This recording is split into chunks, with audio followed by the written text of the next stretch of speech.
Today we're here in Chateau de Paris in Silang, Cavite to feature this brand new 3-story, 4-bedroom house which is very spacious. Pwedeng-pwede po siya sa mga big families. I'm really excited to show you this one because it doesn't only have one, it doesn't only have two, but it has 3 living rooms inside this house. So tara, simulan na natin ang ating house tour. Before we proceed with our house tour, let me invite you to click on the subscribe button and click on the notification bell para ma-update ka whenever we release new house tours.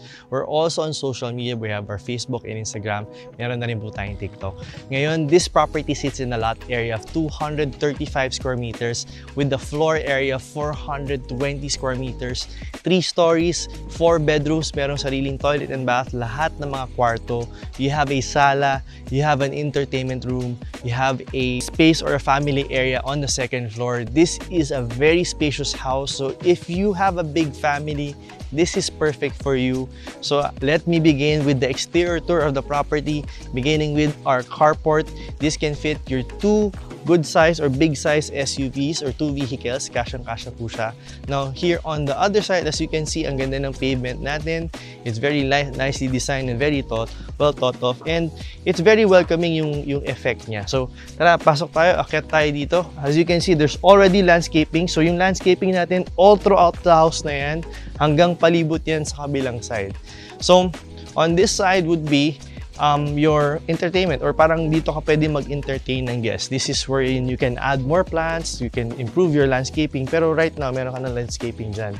You can actually place tables and chairs here to entertain your friends or your guests.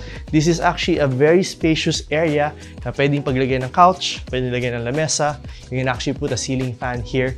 It depends on what you like. As you move a little bit further on this side, going to the back, would be your service side, or dito po yung service kitchen natin. So may tulo lang dito pero this will be repaired. So iwasan lang natin. So you have your service kitchen here. You can improve that already. And then here on this side would be yung ating meron pong toilet and bath dito sa labas. And then meron pong kwarto. So this can be your driver's room. And actually beside this, or right behind it, would be your maid's room. Pero ito, yung pinto niya, located sa loob. So tara, pasok tayo sa loob ng bahay.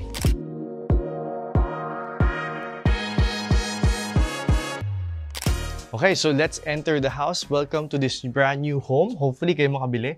So we are greeted by our solid wood door. So ang laki po niya. And as we enter, we'll be greeted by our double height ceiling, which is very nice. By the way, all of the furnishings here are included in the sale of the property. As you can see, we already have our chandeliers. It's double height ceiling. You have your LED lights all over. And on the right side, as you enter the house, this is your living room. So this is just the right space. Actually, very spacious nung area na to. So it depends on the one buying how they will personalize this, how they will maximize the space. Because ang pinaka-selling point ng bahay na to is the space. So by the way, here on the other side would be part ng foyer natin. Naglagay sila ng lamesa dito and also ng air conditioning so that you have an idea what you can do here. But this is a big space wherein you can work on. Now, right across this would be your dining area or your suggested dining area. So for the dining area, as you can see, ang nakalagay nila dito would be a 6-seater dining table.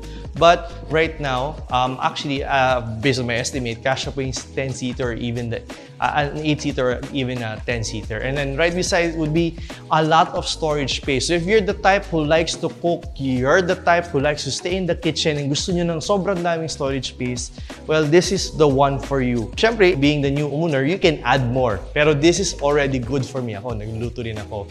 You already have your air conditioning all over the house. This is fully air conditioned. You have a 2-door refrigerator included in the sale. You have this breakfast nook. Okay, you have your countertop and then your overhead cabinets.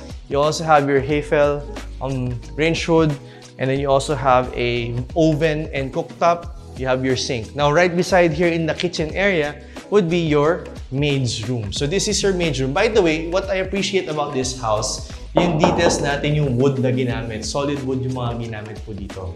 Unlike yung ibang house is very hollow. Pero eto, medyo, solid all throughout. Especially the one, this is a back door. Medyo, matigas po yung wood. Now, here on the ground floor also, we have a powder room. So, which is here. Ito po yung powder room natin. Okay? So, just the right space. Tama lang siya. It's located underneath the stairs. So, at least, it's not it's not an eyesore or hindi siya agad kita. So, at least na-maximize yung space. Yeah. So, we're done here in the ground floor. Let's go to the second floor.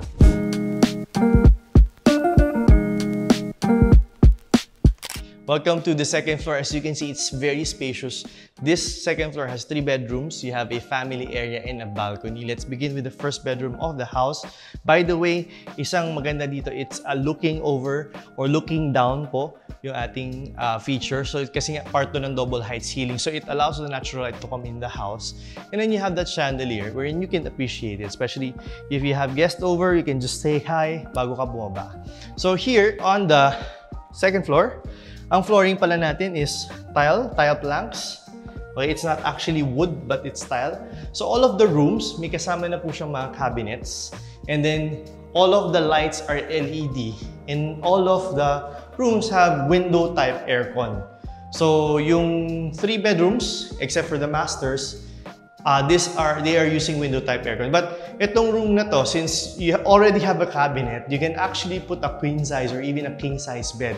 If wala ka namang plano maglagay ng study or wala ka namang plano maglagay ng sofa, kasyang-kasya po ang king size bed dito. Now, another thing that I like about this house is lahat ng rooms has their own toilet and bath. So, you have a beautiful counter for your sink and it's very spacious. Meron ka pang niche na lalagyan for your soap.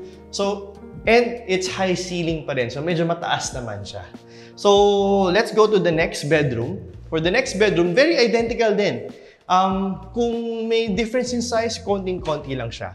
So, the next bedroom is right here beside. So, still spacious. Again, can fit your king size and queen size bed. Very spacious. You have your LED lights all over. And then, you have tile planks and meron din tayong sariling toilet dito. And before I show you the master's bed, but ito yung toilet. So, same na same siya ng design. Your shower enclosure, your countertop here, and you also have your sink. Now, before I show you the master's bedroom, let me just show you yung ating family area. So, if you're a fan of having big spaces, this is nice because you don't need to go downstairs. Parang I can just envision putting a refrigerator here in the second floor. You don't need to go down.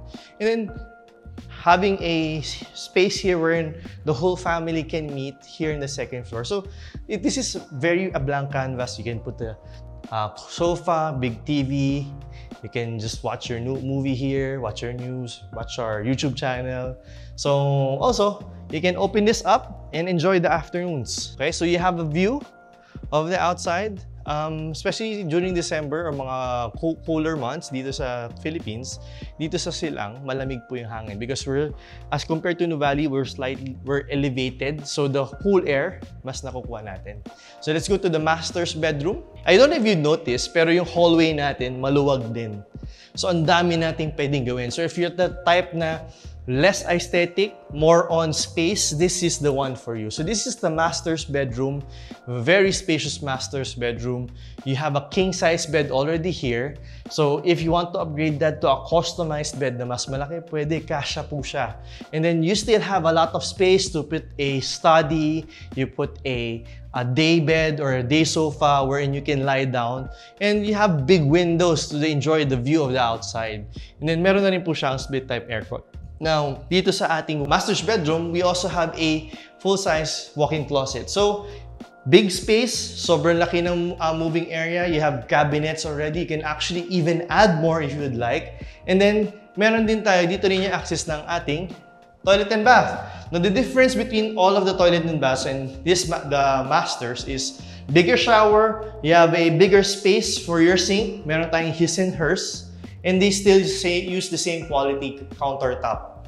Very nice kasi I like the color. Okay, nagsasparkle siya. And then, meron na siyang mirrors. So, we're done here on the second floor. Let me tour you around the last floor.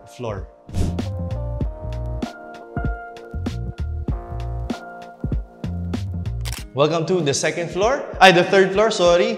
So here in the second floor, meron kang entertainment area, or third floor, nalilito na kasi medyo nakakahingal umakyat.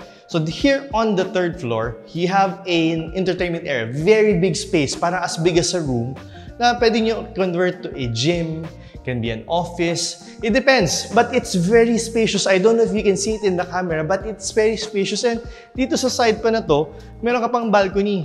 So, you have a space there to put tables and chairs, maybe put a bar, and then you can drink here. So it depends on your preference. And then you have a view. Actually, this is si Chateau de Paris. It's very close sa first exit ng Cavite Laguna Expressway coming from Amplasan. So this is actually a very nice location if you're looking for something that's still accessible going to Metro Manila, but you're enjoying the breeze and wala tayong baha. So this is the one perfect for you. So, dito rin pala sa third floor, sorry, baka makalimutan, we have another bedroom, and it's a big bedroom. Bigger compared to the two secondary bedrooms on the second floor. So, this is the fourth bedroom of the house, and it's still spacious.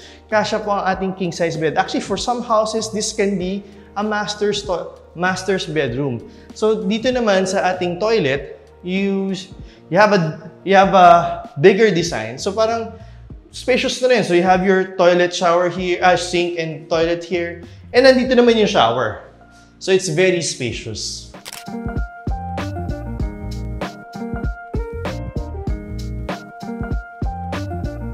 Thank you for joining us in this house tour. If you would like to see this house in the actual and go on a site visit, you can contact us in the contact information posted on the screen. We have our Viber, WhatsApp, and iMessage. We're also on social media. You can go on our Facebook and Instagram. Meron na rin po kami in TikTok. Now, if you're still looking around for a property and you would like to get updated or you'd like to see what we are selling, we have a website. It's liveinthesouthph.com. Again, that's liveinthesouthph.com. Now, if you would like to get messages from us or get updated with our latest launches or mga paparating namin mga listings, you can join our Viber community. The link is on the description box. Nandyan din po yan sa ating comment section. Once again, this is Arman Cruz and I hope to see you soon in my next house tours. Bye guys!